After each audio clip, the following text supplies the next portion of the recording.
Hello again, YouTube. I'm a man with a passion for figuring out what camera equipment is going to be lightest and most effective when I'm out backpacking.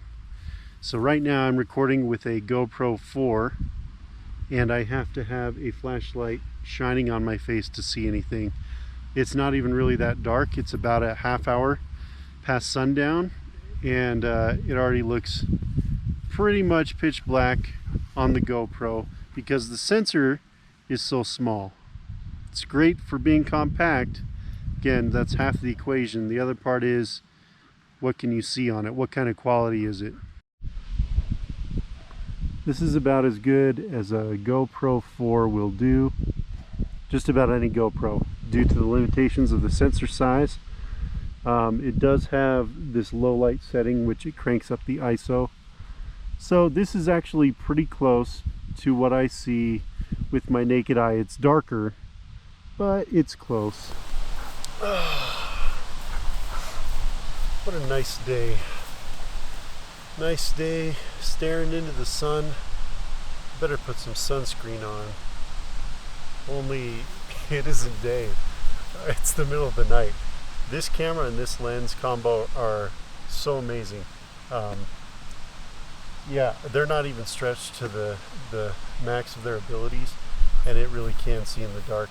This, I would say, is the perfect thing for those out in the middle of nowhere that truly have extremely little light. I mean, most people doing their reviews, they talk about, oh, street photography or whatever. No, this is like, there are no other lights out here.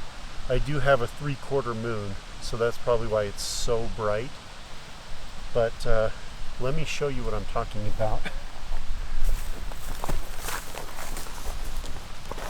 This is not a daytime sky. This is the nighttime sky.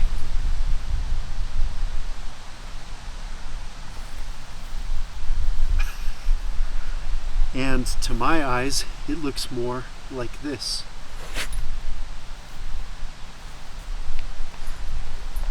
This is what you can see with a GoPro 4. There's the 3/4 moon. And that's all you can see. There's nothing. This thing does not see in the dark at all. And it doesn't have a dead cat. So I'm sure you can barely hear me because there's a breeze. And it's probably ruining the sound.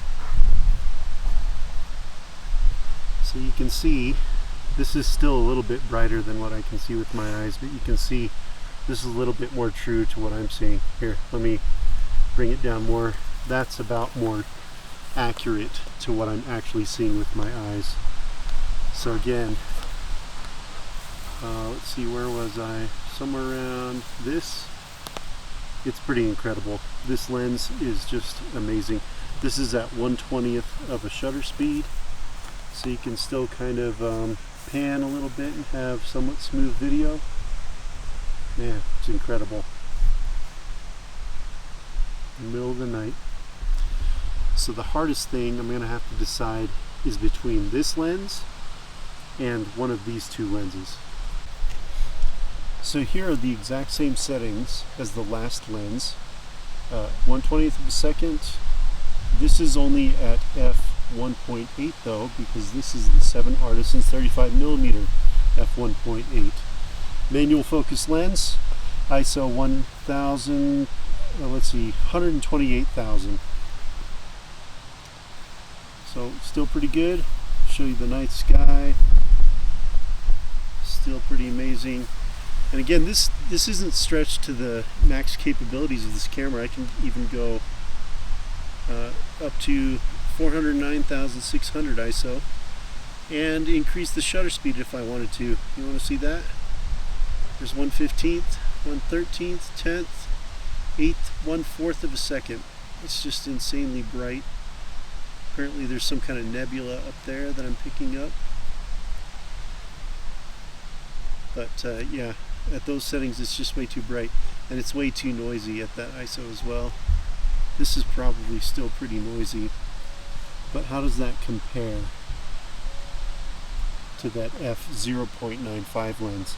Got one other lens to show you that I need to make a decision on, because this lens, the 7 Artisans, is less than half the weight of the Laowa f/0.95, and it's a lot shorter too, so it just makes for a much more pleasant experience carrying it around, especially on my neck. So here, the last lens that I have to choose from. You can immediately tell this is not a full frame lens. This is an ASCP size sensor lens, so it does have major vignetting. It doesn't cover the full sensor. I can always crop and post.